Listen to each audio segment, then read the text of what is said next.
Hello दोस्तों, जब आप सफलता के रास्ते पर चलते हैं तो हर मोड़ पर एक सवाल जरूर उठता है।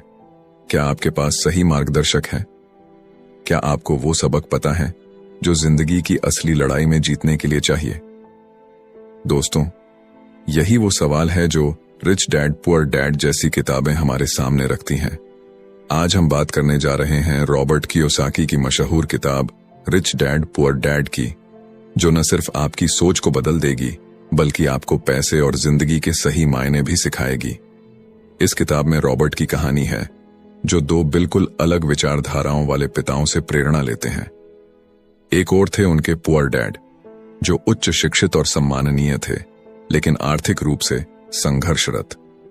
उनका मानना था कि कड़ी मेहनत करो, अच्छी नौकरी पाओ और अपने जीवन को सुरक्षित बनाओ। दूसरी ओर थे रिच डैड, जो ज्यादा पढ़े लिखे नहीं थे लेकिन जीवन के असली सबक समझते थे।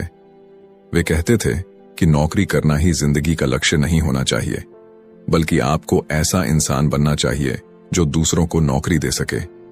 अब सोचिए, रॉबर्ट के पास ये दोनों दृष्टिकोण थे।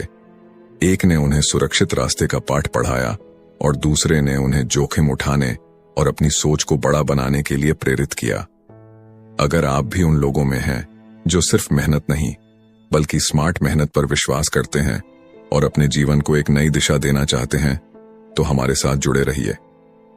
यहां आप सीखेंगे कि उन 6 सबकों के बारे में जो रॉबर्ट ने अपने रिच डैड से सीखे। दोस्तों, हर किताब सिर्फ कागज के पन्नों पर छपे शब्द नहीं होती, बल्कि वो एक खिड़की होती है जो आपकी सोच को एक नई दिशा दिखाती है। और हमारा उद्देश्य है कि हम आपको इन खिड़कियों से झांकने का मौका दें। तो चलिए इस सफर पर साथ चलते हैं और खुद को बेहतर बनाने की ओर एक कदम बढ़ाते हैं। सबक 1। अमीर लोग पैसे के लिए काम नहीं करते। एक बार की बात है, एक आदमी के पास एक गधा था। जब भी उसे अपने गधे से काम करवाना होता, वह एक गाजर को डंडे से लटकाकर गधे के सामने कर देता। गधा गाजर को खाने की लालच में दिन भर मेहनत करता रहता। उसे लगता कि शायद अगला कदम बढ़ाने पर वह गाजर तक पहुंच जाएगा, लेकिन ऐसा कभी नहीं हुआ। वह गाजर सिर्फ एक छलावा थी। अब सोचिए उस गधे की हालत क्या थी। उसे यह समझ ही नहीं आया कि वह बस एक भ्रम के पीछे भाग रहा है। असल में यही कहानी हमारे जीवन पर भी लागू होती है। हम में से बहुत से लोग उस गधे की तरह ही हैं। हम दिन रात मेहनत करते हैं, ये सोचते हुए कि एक दिन हम अमीर बनेंगे। लेकिन सच्चाई यह है कि पैसा हमारे लिए केवल एक सपना बनकर रह जाता है, क्योंकि हम पैसे के पीछे भागते रहते हैं मगर यह समझ नहीं पाते कि पैसे के लिए काम करना हमें कभी अमीर नहीं बना सकता। इस दौड़ में हम खुद को एक ऐसे जाल में फंसा लेते हैं जहां से निकलना मुश्किल हो जाता है। जब लोग अमीर बनने की सोचते हैं तो अक्सर वे बस ज्यादा से ज्यादा पैसे कमाने में जुट जाते हैं। लेकिन असली समस्या यह है कि जैसे ही आप पैसा कमाने की शुरुआत करते हैं, डर और लालच आप पर हावी हो जाते हैं। आप सोचने लगते हैं, अगर मैं ज्यादा मेहनत नहीं करूंगा तो गरीब रह जाऊंगा। इसी डर के कारण आप अपनी पूरी जिंदगी सिर्फ काम करते हुए बिता देते हैं। फिर लालच आता है। आप उन सभी खूबसूरत चीजों के बारे में सोचने लगते हैं जो आप पैसे से खरीद सकते हैं। एक बड़ी गाड़ी, महंगा घर, लग्जरी सामान। यह लालच आपको एक ऐसे चक्र में फंसा देता है जिसे रेट रेस कहा जाता है।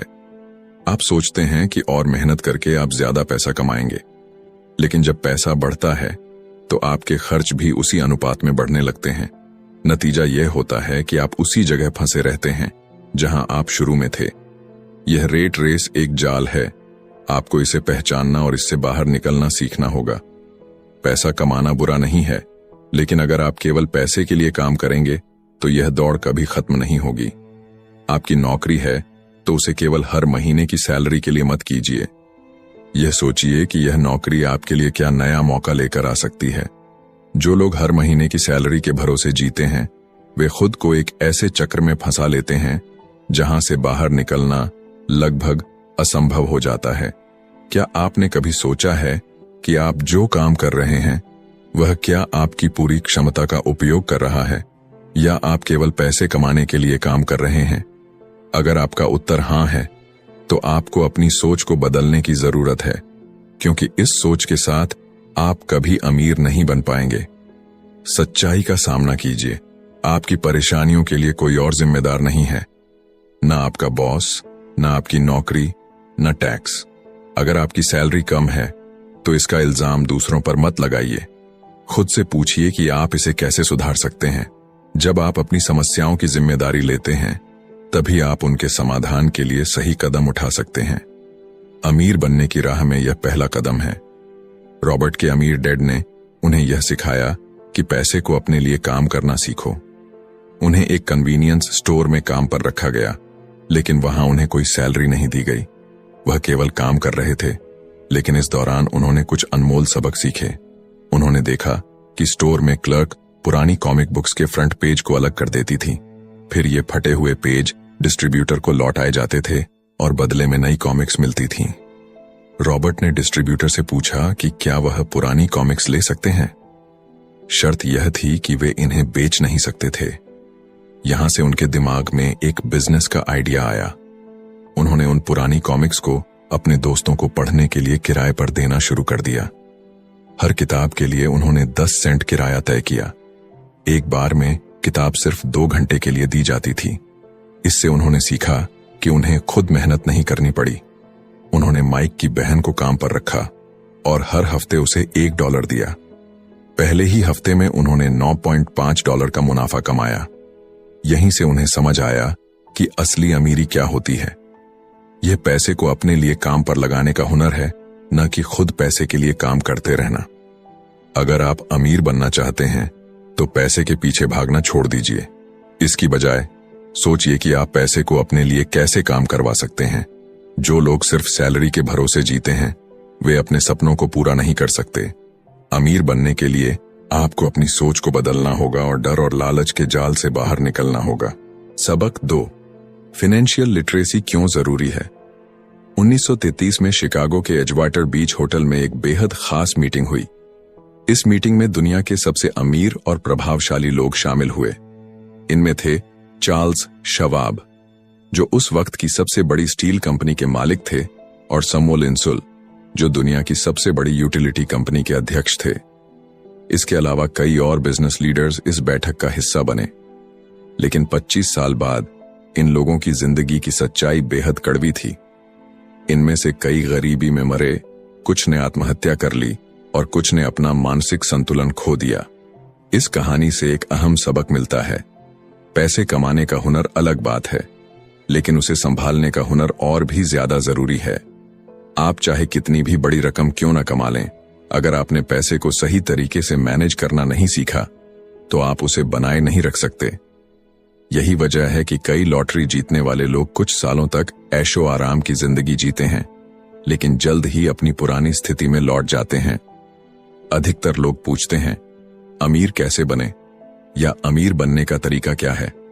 इन सवालों का सही जवाब है, पहले फाइनेंशियल लिटरेसी सीखें। यह ऐसा ही है जैसे अगर आपको एम्पायर स्टेट बिल्डिंग खड़ी करनी हो तो आपको पहले एक मजबूत नींव बनानी होगी। लेकिन अगर आप एक छोटा सा घर बना रहे हैं तो 6 इंच की कंक्रीट स्लैब भी काफी है। समस्या तब आती है जब लोग 6 इंच की नींव पर एम्पायर स्टेट बिल्डिंग खड़ी करने की कोशिश करते हैं। रॉबर्ट के गरीब डैड चाहते थे कि वह खूब पढ़ाई करें और अच्छी नौकरी हासिल करें, लेकिन उनके अमीर डैड ने उन्हें सिखाया कि फाइनेंशियल लिटरेसी का महत्व क्या है। स्कूल सिस्टम आपको एक अच्छा नागरिक बनना सिखा सकता है, लेकिन यह आपको अमीर बनने के लिए तैयार नहीं करता। अमीर बनने के लिए सबसे जरूरी है कि आप लायबिलिटी, देने की चीज, और एसेट, कमाई की चीज के बीच का फर्क समझें। यह सुनने में आसान लगता है, लेकिन यही वह मूल मंत्र है जो अमीर और गरीब के बीच सबसे बड़ा अंतर बनाता है। अधिकतर मिडिल क्लास और गरीब लोग लायबिलिटी को एसेट समझने की गलती करते हैं, जबकि अमीर लोग जानते हैं कि असली एसेट क्या है और वे उन्हीं में निवेश करते हैं।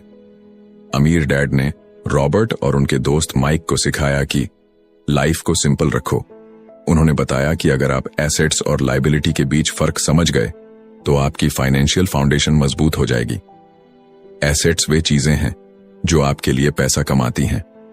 उदाहरण के लिए, अगर आप एक प्रॉपर्टी खरीदते हैं और उसे किराए पर देते हैं तो वह प्रॉपर्टी आपका एसेट बन जाती है। किराए से मिलने वाली आय आपकी जेब में आएगी और लोन भी उसी से चुका दिया जाएगा।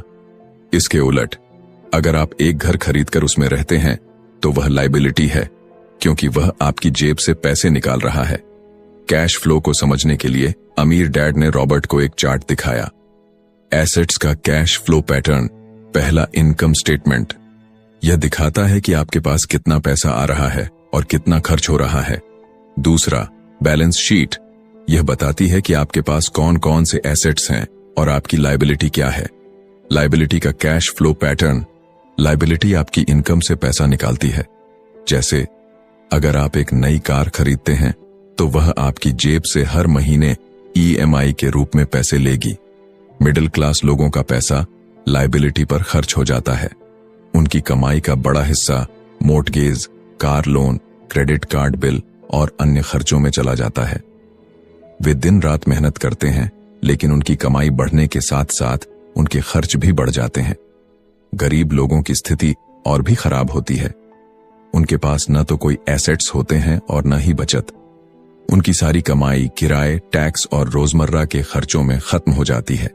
अगर उन्हें उधार लेना पड़े तो वे और गरीब हो जाते हैं। अमीर लोग अपने दिमाग से काम लेते हैं। वे एसेट्स खरीदते हैं जो उनके लिए पैसा कमाएं। उदाहरण के लिए, अगर कोई अमीर व्यक्ति लोन लेकर एक प्रॉपर्टी खरीदता है तो वह उसे किराए पर देता है। किराया लोन की किश्त चुकाने के साथ साथ उनकी जेब में अतिरिक्त पैसे भी डालता है। मान लीजिए एक प्रॉपर्टी का मासिक लोन $1000 है। अमीर व्यक्ति उस प्रॉपर्टी को $2000 के किराए पर देगा। इस तरह $1000 बैंक को चुकाने के बाद भी $1000 उसकी जेब में आएगा। अमीर और गरीब के बीच का असली अंतर उनकी सोच में है। अमीर लोग अपना पैसा एसेट्स खरीदने में लगाते हैं, जबकि गरीब और मिडिल क्लास लोग लायबिलिटी पर खर्च करते हैं। अगर आप भी अमीर बनना चाहते हैं तो सबसे पहले फाइनेंशियल लिटरेसी पर काम करें। सबक 3, अपने खुद के बिजनेस पर फोकस करें। 1960 के दशक में जब बच्चों से पूछा जाता था कि वे बड़े होकर क्या बनना चाहते हैं, तो अधिकांश का जवाब होता था डॉक्टर, इंजीनियर या शिक्षक। सबका यही मानना था कि अगर वे अच्छे ग्रेड्स लाएंगे तो डॉक्टर बनकर ढेर सारा पैसा कमा सकेंगे। समय के साथ इनमें से कई डॉक्टर बने भी, लेकिन हैरानी की बात यह है कि इनमें से कई लोग आज भी फाइनेंशियल स्ट्रगल से जूझ रहे हैं। क्यों? क्योंकि उन्हें लगता था कि ज्यादा पैसा कमाना उनकी सभी समस्याओं का समाधान है। आज के समय में चीजें बदल गई हैं। अब बच्चे डॉक्टर या इंजीनियर से ज्यादा एथलीट, CEO, मूवी स्टार या रॉक स्टार बनना चाहते हैं। उन्हें एहसास हो गया है कि सिर्फ अच्छी पढ़ाई और अच्छे ग्रेड्स के भरोसे वे करियर में सफल नहीं हो सकते। आज के दौर में फाइनेंशियल लिटरेसी की कमी एक बहुत बड़ी चुनौती बन गई है। अक्सर नए शादीशुदा जोड़े ये सोचते हैं कि अब उनकी कंबाइंड इनकम से उनकी जिंदगी आसान हो जाएगी। वे छोटे से घर में रहते हुए बड़े घर के सपने देखने लगते हैं और अपने खर्चों को कम करने की कोशिश करते हैं। लेकिन जैसे जैसे उनकी कमाई बढ़ती है, वैसे वैसे उनके खर्चे भी बढ़ने लगते हैं। वे फर्नीचर, गाड़ियां और घर जैसी चीजों पर अधिक खर्च करने लगते हैं। जल्द ही वे महसूस करते हैं कि उनकी सारी कमाई लायबिलिटीज पर जा रही है। बड़े घर के साथ प्रॉपर्टी टैक्स, रखरखाव और अन्य खर्च जुड़ जाते हैं। धीरे धीरे वे एक ऐसे चक्र में फंस जाते हैं जिसे रैट रेस कहा जाता है। जब इनकम बढ़ती है तो अधिकांश लोग यह सोचते हैं कि उनकी समस्याओं का समाधान अधिक पैसा कमाने में है। लेकिन असली समस्या यह है कि वे अपने मौजूदा पैसे को सही से मैनेज करना नहीं जानते। जैसा कि एक कहावत है, जब आप खुद को गहरे गड्ढे में पाएं तो खोदना बंद कर दें। मनोवैज्ञानिक मानते हैं कि लोग पब्लिक स्पीकिंग से इसलिए डरते हैं क्योंकि उन्हें अस्वीकृति का डर होता है। वे यह सोचते हैं कि अगर उन्होंने कुछ गलत कहा तो लोग उन पर हंसेंगे। इसी डर के कारण वे खुद को भीड़ का हिस्सा बनाकर सुरक्षित महसूस करते हैं। हम सबने यह सुना है, आपका घर आपका सबसे बड़ा एसेट है। प्रमोशन के बाद नया घर खरीदो, सैलरी बढ़ी है, अब गाड़ी भी ले लो। हम यह मान लेते हैं कि जो सब कर रहे हैं वह सही होगा, लेकिन यह सोच गलत है। अमीर डैड ने जापानी संस्कृति से प्रेरणा लेते हुए 3 ताकतों की बात की। पहली तलवार, शक्ति और साहस का प्रतीक। दूसरी जवाहरात, धन और संपत्ति की ताकत। तीसरी शीशा, खुद को पहचानने और अपनी कमजोरियों को स्वीकारने की ताकत। जब आप खुद को पहचानते हैं और शीशे के सामने ईमानदारी से सवाल पूछते हैं तो आपको अपनी असली ताकत का एहसास होता है। गरीब और मिडिल क्लास अक्सर खुद को पैसे का गुलाम बना लेते हैं, जबकि अमीर लोग पैसे को अपने लिए काम करवाते हैं। 16 साल के रॉबर्ट और माइक ने अमीर डैड के साथ उनकी बिजनेस मीटिंग्स में भाग लेना शुरू किया। ये बैठकें अकाउंटेंट्स, मैनेजर्स, इन्वेस्टर्स और कर्मचारियों के साथ होती थीं। अमीर डैड ने सिर्फ 13 साल की उम्र में स्कूल छोड़ दिया था, लेकिन वे पढ़े लिखे लोगों को काम पर रखते थे और उन्हें दिशा निर्देश देते थे। रॉबर्ट और माइक को एहसास हुआ कि स्कूल की पढ़ाई अक्सर छात्रों की क्रिएटिविटी को दबा देती है। वे महसूस करने लगे कि अच्छे ग्रेड्स और डिग्री हासिल करने से अमीर बनना संभव नहीं है। एक दिन रॉबर्ट और उनके गरीब डैड के बीच बहस हुई। उनके पिता मानते थे कि उनका घर उनकी सबसे बड़ी इन्वेस्टमेंट है, लेकिन रॉबर्ट ने उन्हें समझाया कि उनका घर एसेट नहीं बल्कि लायबिलिटी है। घर में पैसे खर्च हो रहे थे, लेकिन उससे कोई आमदनी नहीं हो रही थी। गरीब डैड यह नहीं समझ पा रहे थे कि उनकी पूरी जिंदगी लोन चुकाने में निकल रही है। वे एक बड़ा घर खरीदते हैं, फिर उससे बड़ा घर, और इसी चक्र में फंसे रहते हैं। जो लोग अपनी पूरी कमाई घर और अन्य खर्चों पर लगा देते हैं, वे इन्वेस्टमेंट के लिए पैसा नहीं बचा पाते। वे नई चीजें खरीदने के बजाय अगर एसेट्स खरीदते तो उनका भविष्य बेहतर होता। उदाहरण के लिए, रॉबर्ट की पत्नी के माता पिता ने एक बड़ा घर खरीदा। उन्हें लगा कि यह सही फैसला है, लेकिन जल्द ही वे यह देखकर चौंक गए कि घर का प्रॉपर्टी टैक्स $1000 था। रिटायरमेंट के बाद इतना टैक्स भरना उनके बजट के बाहर था। रॉबर्ट का सुझाव था कि अगर वे वह पैसा किसी एसेट में लगाते तो उनकी आय बढ़ती, और जब उनके पास पर्याप्त पैसा होता तो वे आसानी से अपना मनपसंद घर खरीद सकते थे, वह भी बिना किसी लोन के। अमीर लोग अपनी कमाई को एसेट्स में लगाते हैं। ये एसेट्स उनके लिए कमाई करते हैं, जिससे उनके खर्च आसानी से पूरे हो जाते हैं। वहीं मिडिल क्लास लोग अपनी सैलरी पर निर्भर रहते हैं। उनकी कमाई का बड़ा हिस्सा खर्चों में चला जाता है और उन्हें इन्वेस्टमेंट का मौका नहीं मिलता। जब उनकी सैलरी बढ़ती है तो टैक्स और खर्च भी बढ़ जाते हैं, और इस तरह वे रैट रेस में ही फंसे रहते हैं। अगर आप अमीर बनना चाहते हैं तो अपने पैसे को सही दिशा में लगाना सीखें। एसेट्स पर फोकस करें, न कि लायबिलिटीज पर। पैसे को अपने लिए काम करने दें, बजाय इसके कि आप पैसे के लिए काम करें। यही अमीर बनने का असली राज है। सबक 4, अपने काम से काम रखें। 1947 की बात है। दुनिया की सबसे बड़ी फूड चेन मैकडोनाल्ड के फाउंडर रिक रोक ने एक MBA क्लास में स्पीच दी। उनकी स्पीच केवल प्रेरणादायक ही नहीं, बल्कि सोचने पर मजबूर कर देने वाली थी। स्पीच खत्म होने के बाद कुछ छात्रों ने उनसे और वक्त बिताने की गुजारिश की।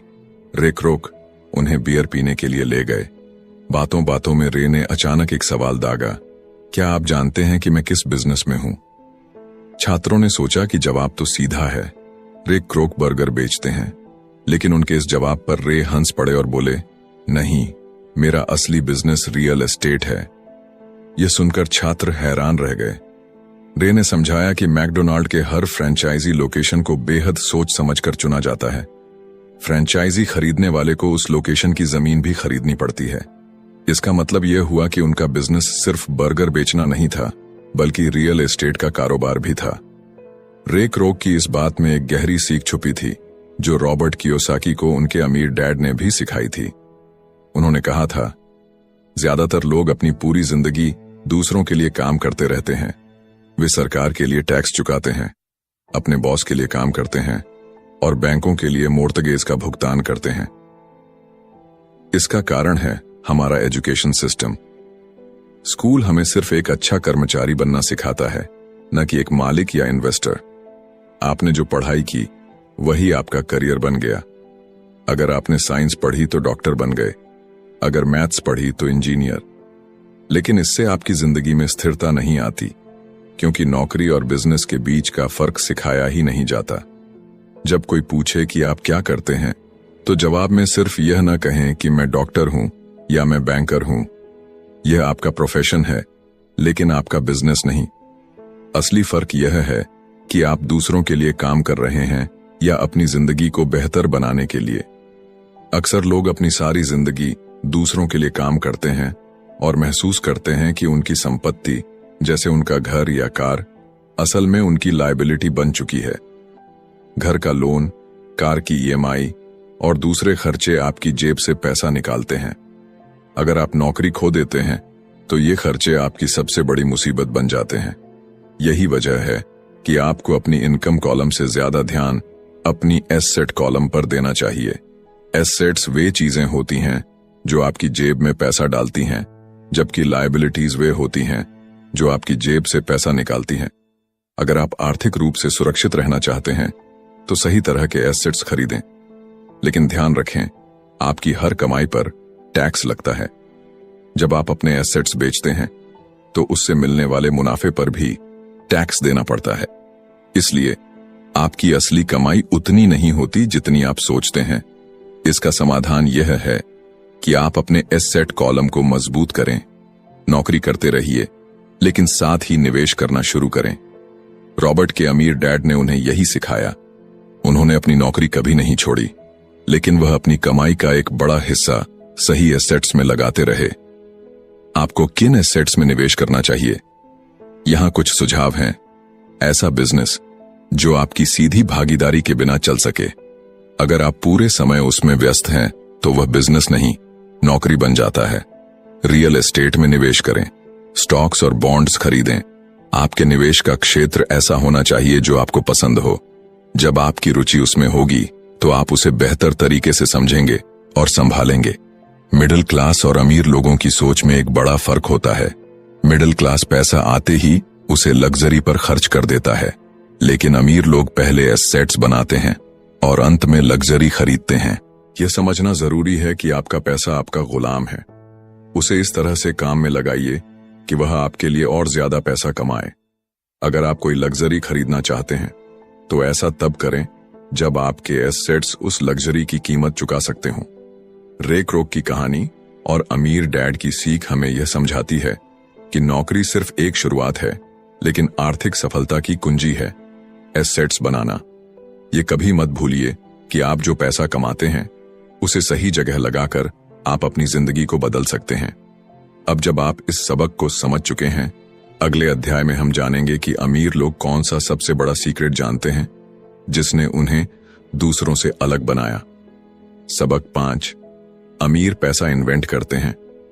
अलेक्जेंडर ग्राहम बेल ने जब टेलीफोन का आविष्कार किया तो उन्होंने उसे पेटेंट करा लिया।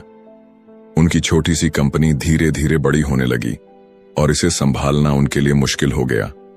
तब उन्होंने वेस्टर्न यूनियन से संपर्क किया और अपना पेटेंट और कंपनी $1 लाख में बेचने की पेशकश की, लेकिन वेस्टर्न यूनियन के अध्यक्ष ने यह कहते हुए यह प्रस्ताव ठुकरा दिया कि यह कीमत बहुत ज्यादा है। परिणाम स्वरूप AT&T जैसी विशाल कंपनी का जन्म हुआ और बेल का नाम इतिहास में अमर हो गया। यह कहानी एक महत्वपूर्ण सबक देती है, आविष्कार और निवेश की ताकत। अमीर लोग केवल पैसे कमाने तक सीमित नहीं रहते, वे अपने दिमाग और रिसोर्सेज को इन्वेस्ट करते हैं, जिससे उनका पैसा उनके लिए काम करता है। रॉबर्ट कियोसाकी कहते हैं कि उन्होंने हजारों लोगों को पढ़ाने के बाद यह सीखा कि हर व्यक्ति में पोटेंशियल होता है, लेकिन ज्यादातर लोग खुद पर शक करते हैं। यह डाउट ही उन्हें आगे बढ़ने से रोकता है। स्कूल से निकलने के बाद हमें एहसास होता है कि अच्छे ग्रेड्स जिंदगी में सफलता की गारंटी नहीं है। केवल स्मार्ट होना काफी नहीं है, बोल्ड और क्रिएटिव होना भी उतना ही जरूरी है। फाइनेंशियल जीनियस बनने के लिए ज्ञान के साथ साथ हिम्मत भी चाहिए, लेकिन अधिकतर लोग पैसे के मामले में कोई रिस्क नहीं लेना चाहते। यही वजह है कि वे हमेशा सुरक्षित नौकरी और स्थिर आय का चुनाव करते हैं। लेकिन अमीर बनने के लिए रिस्क लेना अनिवार्य है। यह जरूरी नहीं कि हर रिस्क सफल हो, लेकिन हर बार आप कुछ नया सीखते हैं। हो सकता है अगले बिल गेट्स या अलेक्जेंडर ग्राहम बेल आप ही बने, या आप रिस्क न लेकर हमेशा औसत जिंदगी जीते रहें।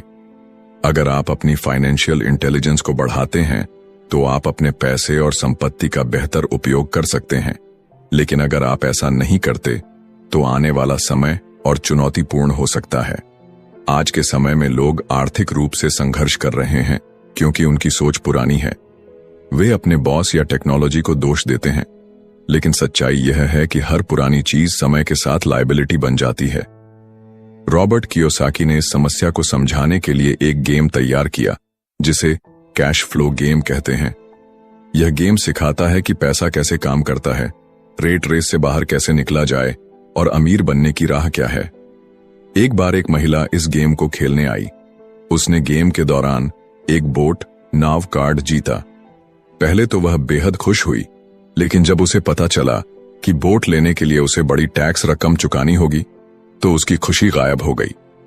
बोट, जो उसे एक एसेट लग रही थी, अब लायबिलिटी बन चुकी थी। यह अनुभव हमारे वास्तविक जीवन से मेल खाता है। हम अक्सर किसी चीज की सतही खुशी में इतने डूब जाते हैं कि उसके असली खर्चों और जिम्मेदारियों को भूल जाते हैं। उस महिला ने बाद में समझा कि उसकी असली समस्या पैसे के सही तरीके को न समझ पाना था। यह एक महत्वपूर्ण सबक है। समस्या का सामना करें, न कि उसे दोष दें। बहुत से लोग कैश फ्लो गेम में खूब पैसा जीतते हैं, लेकिन फिर हार जाते हैं। ऐसा इसलिए होता है क्योंकि उनकी पुरानी सोच उन्हें आगे बढ़ने से रोकती है। असली अमीर लोग मौके की पहचान करना जानते हैं। कई बार सही मौके हमारे सामने होते हैं, लेकिन हम उन्हें पहचान नहीं पाते, और अगर पहचान भी लें तो ये कहते हैं कि हमारे पास पैसा नहीं है। अगर मौका और पैसा दोनों मिल जाए तब भी कुछ लोग असफल हो जाते हैं, क्योंकि उन्हें पता ही नहीं होता कि उन मौकों का उपयोग कैसे करना है। असली फाइनेंशियल इंटेलिजेंस यह है कि आप बिना पैसे के मौके का कैसे फायदा उठा सकते हैं और पैसे के साथ नए मौके कैसे क्रिएट कर सकते हैं। अमीर लोग जानते हैं कि पैसा खुद में कोई बड़ी चीज नहीं है, बड़ी चीज है इसका सही उपयोग।